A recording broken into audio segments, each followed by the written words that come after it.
أعوذ بالله من الشيطان الرجيم بسم الله الرحمن الرحيم والتين والزيتون وطور سينين وهذا البلد الأمين لقد خلقنا الإنسان في أحسن تقويم ثم رددناه أسفل سافلين إلا الذين آمنوا وعملوا الصالحات فلهم أجر غير ممنون فما يكذبوك بعد بالدين أليس الله بأحكم الحاكمين। শপথ তিন এবং জয়তুন ফলের এই সিনাই পবিত্র নগর মক্কা নগরের আল্লাহ পাক চারটি শপথ গ্রহণ করেছেন এই সূরায়। নিশ্চয়ই মানুষকে অতি উত্তম আকৃতিতে সৃষ্টি করেছি, অতঃপর আমি তাকে সর্বনিম্ন স্তরে নামিয়ে দিয়েছি। তারা নয় যারা সালাত কায়েম করে সৎ কাজ করে, তাদের জন্য রয়েছে পুরস্কার। আল্লাহ পাক কি সর্বশ্রেষ্ঠ বিচারক নন? অর্থাৎ আজকে এই রিমাল, এত বড় ভয়ঙ্কর আযাব, ঘূর্ণিঝড়, টর্নেডো, আল্লাহ রাব্বুল আলামিন মানুষের প্রতি অত্যন্ত দয়াশীল। ইয়া আরহামার রাহিমিন, আল্লাহ পাক কোরআনে বলেছেন ইয়া আরহামার রাহিমিন, আল্লাহ রাব্বুল আলামিন অত্যন্ত মেহেরবান, মেহেরবানের পরেও মেহেরবান, দয়ালু পরেও দয়ালু। তো আল্লাহ রাব্বুল আলামিন জলোচ্ছ্বাস, ভূমিকম্প, ক্ষুধা, দারিদ্রতা বিভিন্ন জিনিস মানুষ পরীক্ষা নেবে। আবার কিছুটা পাপেরও ফল আছে। যারা সৎ কাজ করবে এবং নামাজ কায়েম করবে তাদের জন্য আছে পুরস্কার। আল্লাহর কাছে বেশি বেশি সাহায্য চাবো, সবার জন্য আমরা দোয়া করব। যখন আমরা মানুষের জন্য দোয়া করব, নিজেদের জন্য দোয়া করব, পাপ কাজ থেকে নিজেদেরকে বিরত রাখবো, মাপ চাবো, তখন আল্লাহ রাব্বুল আলামিন আমাদেরকে মাফ করে দিতে পারেন। যে কোনো প্রাকৃতিক দুর্যোগে বেশি বেশি নামাজ পড়ব, আল্লাহকে স্মরণ করব, দুরূদ শরীফ পাঠ করব, দোয়া ইউনুস পড়ব, লা ইলাহা ইল্লা আনতা সুবহানাকা ইন্নী কুনতু মিনাজ জালিমিন ফাস্তাজাবনা লাহু ওয়া নাযায়নাহু মিনাল গাম্মি ওয়া কাযালিকা নুনজিল মুমিনিন হাসবুনাল্লাহু ওয়া নি'মাল ওয়াকিল নি'মাল মাওলা ওয়া নি'মাল নাসির। যারা আমার চ্যানেলটি এখনও সাবস্ক্রাইব করেন নাই, যদি ভালো লাগে অবশ্যই সাবস্ক্রাইব করবেন। দিয়ে একটা সত্য কথা বলি, নবী এবং রাসূলের কথা বলি। দিনকে কেউ অস্বীকার করবেন না, আল্লাহকে কেউ অস্বীকার করবেন না, রাসূলকে কেউ অস্বীকার করবেন না। অনেক বেকুব আছে,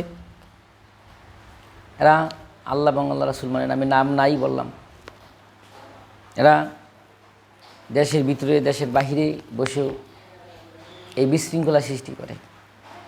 তাদেরকে আমি বলবো, পৃথিবীর সব বিজ্ঞানী মিলে যদি ৭০,০০০ কোটি বিজ্ঞানী যদি অ্যাড করা হয়, সবাইকে যদি একসাথে একত্রিত করা হয়, অ্যাকুমুলেট করা হয়, গ্যাদার করা হয়, একটা পিঁপড়া, ছোট্ট যে একটা পিঁপড়া, একদম ক্ষুদ্র পিঁপড়া, এই পরিমাণে একটা পিঁপড়া কারো পক্ষে বানানো সম্ভব না। আর মুহাম্মদ সাল্লাল্লাহু আলাইহি সাল্লামের কথা কি বলবো? হযরত মুহাম্মদ সাল্লাল্লাহু আলাইহি সাল্লাম এই পৃথিবীর মধ্যে সবচেয়ে best, most honest, greatest prophet এবং সবচেয়ে দয়ালু নবী, রহমাতাল লিল আলামিন, সাইয়্যিদুল মুরসালিন, যিনি একমাত্র শাফায়াতের কান্ডারি। রাসূল পাক সাল্লাল্লাহু আলাইহি সাল্লামের চরিত্র পৃথিবীর সব গোলাপ ফুল, সব বেলি ফুল, সমস্ত ফুল যদি একত্রিত করা হয়, রাসূল পাক সাল্লাল্লাহু আলাইহি সাল্লামের চরিত্রের মহাসাগর থেকে যে সুঘ্রাণ আসে, সব ফুল থেকেও 1 চামচ পরিমাণ সুঘ্রাণ আসবে না। রাসূল পাক সাল্লাল্লাহু আলাইহি সাল্লাম সম্পর্কে হিসাব করে কথা বলবে। কিছু বেয়াদব নাস্তিক আছে, কিছু পাপিষ্ট আত্মা আছে, যারা নবী ছিলেন না, রাসূল ছিলেন না, বিভিন্ন বিষয় নিয়ে সমালোচনা করে। সকল নাস্তিকদের উদ্দেশ্য করে বলতেছি, দুর্নীতিবাজ, কালোবাদী, লুটতরাজ, তাদেরকে উদ্দেশ্য করে বলতেছি, আল্লাহ সত্য। যুক্তি তর্কে যদি কেউ আসতে চায় কোনো সমস্যা নাই, আমি একটা যুক্তি দিলাম, 70,000 কোটি বিজ্ঞানী মিলে একটা ফিকরা বানাও, যদি ক্ষমতা থাকে বানাও। যদি এরকম একটা ফিকরা বানাইতে পারো, আমি তোমাদের কথা মেনে নিব। কখনো পারবা না। মহাকাশ নিয়ে গবেষণা করো।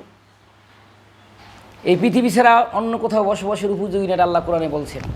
সুতরাং আল্লাহ সত্য, নবী সত্য, হযরত মুহাম্মদ সাল্লাল্লাহু আলাইহি ইসলাম, তাকে অনুসরণ করলে ইহকাল পরকালে আমরা শান্তি পাবো, মুক্তি পাবো। এত এত দুর্নীতি, সে দুর্নীতি তো কোনো হদিস নেই। বাজার থেকে শুরু করে সর্বোচ্চ জায়গা পর্যন্ত সব জায়গায় সুদ, ঘুষ, জেনা, ব্যভিচার, মিথ্যা, কালোবাজারি, লুটতরাজ সব জায়গায় চলতেছে। সুতরাং আল্লাহকে মানতে হবে, রাসূলকে মানতে হবে। একমাত্র সমাধান হইল আল কোরআন। কোরআনকে অনুসরণ করতে হবে, আল্লাহকে মানতে হবে, রাসূলকে মানতে হবে। তাহলে সৎভাবে জীবনযাপন করলে আল্লাহ পাক সব ধরনের গজব, আযাব, বন্যা, জলোচ্ছ্বাস, ভূমিকম্প, অতিমাত্রায় গরম, এগুলো তাকে হেফাজত করবে। আমরা গাছ লাগাবো না, গাছ লাগাইলে সে ডাবের আশা করা যাবে, আমের আশা করা যাবে। গাছ লাগাইলে অক্সিজেন আশা করা যাবে। করব পাপের কাজ, শান্তি পাওয়া যাবে না। রাসূল পাক সাল্লাল্লাহু আলাইহি ওয়াসাল্লাম বলছেন, যখন একজন একটা ব্যক্তি গাছ লাগাবে, সেই গাছটা তার জন্য দোয়া করতে থাকে যতদিন এই গাছটা বেঁচে থাকবে। ওই যে ব্যক্তি গাছটা লাগাবে তার জন্য দোয়া করতে থাকবে। আমরা গাছ তো লাগাই না। প্রত্যেকটা জিনিস, নবীর প্রত্যেকটা কাজকর্ম সব জায়গায় আছে অনেক অনেক ফজিলত। আমি কোনো রাজনৈতিক কথা বলতেছি না, আমি বলতেছি যে অবশ্যই আল্লাহকে মানতে হবে, রাসূলকে মানতে হবে, সত্য পথ অবলম্বন করতে হবে, দুর্নীতি করা যাবে না, মানুষকে ঠকানো যাবে না, হালাল হারাম বেছে চলতে হবে। তাহলে আমরা সত্যিকার অর্থে মানুষ হবে, ইহকাল পরকালে মুক্তি লাভ করব। সত্য কথা বলতে হবে, মানুষকে ঠকাবো না, নিজে ঠকার চেষ্টা করব, মানুষকে ঠকাবো না, ওজনে কম দেব না, ভেজাল দেব না। বিভিন্ন রেস্টুরেন্টে ভেজাল খাবার, বিভিন্ন বাজারে দোকানে ভেজাল জিনিস বিক্রি করা হয়। আল্লাহকে যদি ভয় না করে, শুধু আইন দিয়ে কাজ হবে না, আল্লাহকে ভয় করতে হবে। আল্লাহকে যে ভয় না করে, তারে আইন দিয়ে কী হবে? সব সমস্যার সমাধান হচ্ছে আল্লাহকে ভয় করতে হবে। তাহলে সমাজ, সংসার, দেশ, পৃথিবীর শান্তিতে, সুখে মুখ দেখবে, শান্তিতে আসবে, সুখ দেখবে, সফলতা লাভ করবে। অনেক কথা বললাম। আসসালামু আলাইকুম রহমতুল্লাহ।